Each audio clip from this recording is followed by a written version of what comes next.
Hi, this is Anya Imagination. Welcome to the I'm going to say this right. Welcome to the Ethical Asshole, and I am your host, the Salty Bitch. So, I'm in the middle of a eureka moment, and I'm just so ecstatic. Let me adjust my tech. It's been a few days since I've been on here because I've been writing, and when I write, my YouTube is dead to me. When I write, my YouTube is dead to me. Oh, you were taught something called quantity mathematics, summation mathematics. This is a mathematics that focuses on how much you have, value. That is the kind of mathematics you learned. This is 1 + 1 = 2. This is not the way of the world. There are two kinds of mathematics. The other kind of mathematics no one knows about yet. It is called integrated mathematics. It is the mathematics that I discovered. It works like this. 1 + 1 = 1. A great example of this is you had a mother and you had a father, and they get added together and they gave you 1. That is integrated mathematics. It is completely different than summation or quantity mathematics. Now, here's the problem. A lot of things in nature runs on integrated mathematics, not summation mathematics. Our economy is built off of summation mathematics. Our economy and resource partitioning is based off of quantity mathematics, but not genetics, not our words, not our vocabulary. The rest of that is integrated mathematics. So you're going to need a different kind of mathematics. Now, mathematics, this is the kind of mathematics that runs logic, linguistics, and about 50% of mathematics in the world, which is why our brains have been going since we were kids. This doesn't make sense because you've got two kinds of mathematics. And there's a lot going on here. Biology runs off of integration mathematics, not summation mathematics, which is why you've got 1 cell that becomes 4 cells, which becomes 8 cells. That is integration mathematics. That is actually disintegration mathematics. That is what happens when you go the other way with mathematics. So in integration mathematics, you have 2 directions. Oh, this is so wonderful to finally say to you. This is why words matters, because when you have the words, you can finally articulate what you need to say. In integration mathematics, you only have 2 directions. You can only go integration or you can go disintegration. Now, there's a third path, and that's called the cancer path. That's what happens with cancer. We don't want to go that direction. You either go integrated or you disintegrate. Now, disintegration is cell apoptosis. We see this in cells. We see this in biology. That is why we don't have webbed fingers.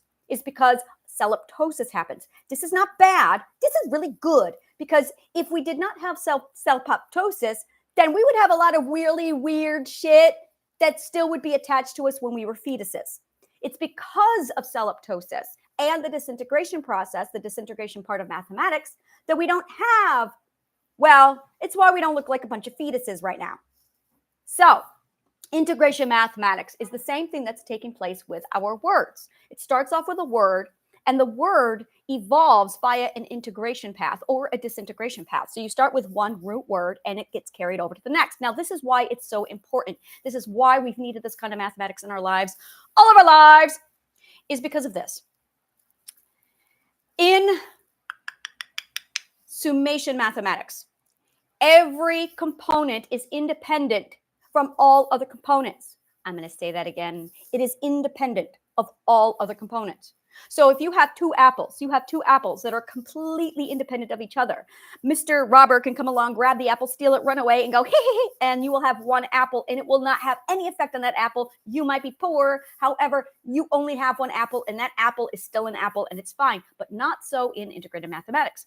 In integrated mathematics, you are going to have something called common denominators. And this is vital, because this is how DNA works, because DNA is not summation mathematics. It's integrated mathematics. This feels so good. In integrated mathematics, you have independence and dependence. You have sequence. Oh, you have sequence, people. And you have something that is 100% built on the origin and the foundation. And every independent, every predecessor is a foundation for the next piece of the puzzle or the next piece of the equation. That's called the successor. The successor is the dependent upon the predecessor. Now, you're going to have 3 parts. You're going to have your origin, you're going to have your parent, and then you're going to have the successor. Every successor has a parent. Every parent has a successor, but not every parent is an origin. The origin is the only true independent. Everything thereafter of the origin is the independent. So, or let me say that one more time to make sure I said it correctly. Every origin is the only independent in a sequence. So our origin is the common denominator. Let's assume for a minute that that contains A. Let's just label that A. Now, the origin has a successor. The successor of the origin contains now A and B. We can talk all day long about how this happened, but we're not going to do that right now. So you have A and B. Now, A is the common denominator between the origin now and the successor. So then B has C. So now you have A, B, C. Now, C contains components of A and B, A still being that common denominator of the origin. And also B is independent from C, but C is dependent on A and B. A is completely the origin, independent of all of them. B is the parent of C. C is the successor of B, the immediate successor of B. B is the successor of the origin. Now let's go down the line. Let's go all the way down to X. X contains all the components of A through X. And X is dependent upon all of its predecessors. But the immediate predecessor, Q, R, S, T, U, V, W, X, W, sorry guys, just give me a break, all right? It's simple. When it goes simple, I can't do it. W is now the parent of X, and W is the predecessor of the letter in the alphabet that comes before W. And also X is dependent upon W, but W is not dependent upon X. Now, they both contain the origin A, which is the common denominator. So A is the common denominator. This is how you learn. 100% of all learning is integrated mathematics, not, oh, it feels so good to say, not summation mathematics, which is where your educational system got this all messed up. This is why it's all messed up, is because people think that there's only summation mathematics. There's integrated mathematics. Integrated mathematics is a completely different creature. It's a very different, and it's so simple. It's so easy. It's natural. It's the way it is. It's the way Mother Nature does math. But people didn't see it. People didn't process that they were dealing with a different kind of mathematics. So whenever we did anything, we were sitting there trying to do integrated mathematics on summation mathematics on integrated mathematics, and it doesn't work. It requires a completely different kind of writing. It requires a completely different notation. The jargon is different. The vocabulary is different. This creature is completely different, and it's always been here.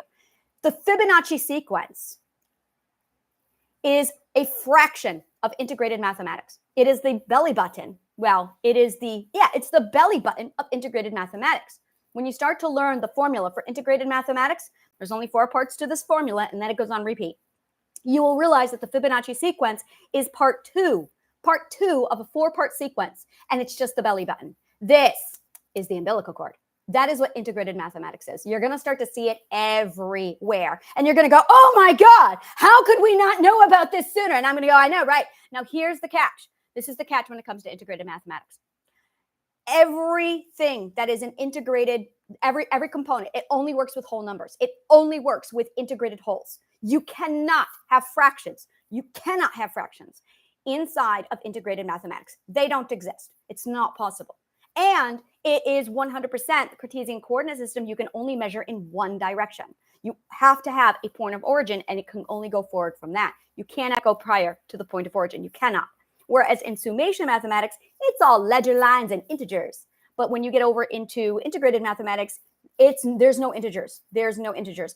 Now, you can have integration disintegration, and integration disintegration is which direction are you facing while going through? Are you looking toward the point of origin, or are you going away from it? So if you're going toward the point of origin, then you are looking at disintegration. If you're going away from the point of origin, now you're looking at integration, stepping over to summation mathematics. You can go all over the fuck place. You're going to have -5s, you're going to have -10s, you're going to have +30s, you're going to all over the place. It doesn't matter.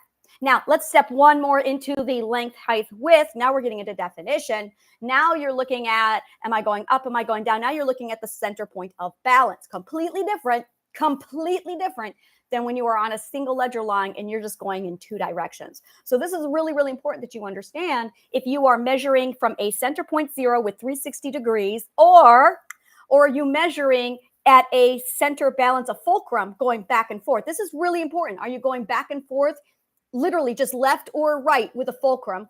Or are you looking at point of balance with a 360 turnover? Or are you in integrated mathematics where you have a point of origin? Really, really important that you understand which of those three pieces you are in. Now, mutation happens when you end up with fractions, literally. When you are in integrated mathematics, then you end up with a mutation. We're going to call it a mutant. And that is literally when it's an anomaly. This is where something went wrong. Really, this is where cancer cells occur. And you're supposed to have that cell mitosis. You're supposed to have cell apoptosis. But then when you get that mutated thing, it creates an offshoot. Literally, it creates an offshoot. Now, right now, I'm doing math. When I'm doing math, you don't interrupt the math. No. You can interrupt the language. You don't interrupt the math. When you have that integrated offshoot, what ends up happening is you end up with like an alternate timeline of 1955 to your 1985. Yeah, that's right. That's when you get that cancer cell, is because it mutated. Now, one would argue that that is evolution. And yes, that is kind of where evolution occurs, but not quite. Evolution occurs at the end of the point of origin when you go back to being fully integrated. Now, once you are fully integrated again, because again, there's a 4-part formula here. It starts with the full point of origin, integrated point. You disintegrate, and then you reintegrate, and then you're back to another point of integration. Now, it's at this point of integration that evolution is supposed to take place, but that is not what happens. What ends up happening is the evolution takes place in the middle of the process, and that's when you end up with a cancer cell. That's when you end up with things going really bad, is because the evolution process is misplaced from one of the point of origins or the point of integration in the process of disintegration integration. And when you have that, that's when you end up with that alternate timeline and that mutated cell that's not supposed to be there. So that is a brief introduction to integrated mathematics versus summation mathematics. Hope this was helpful. Thank you so much. Yeah, this is wonderful. And may the kindest of words always find you.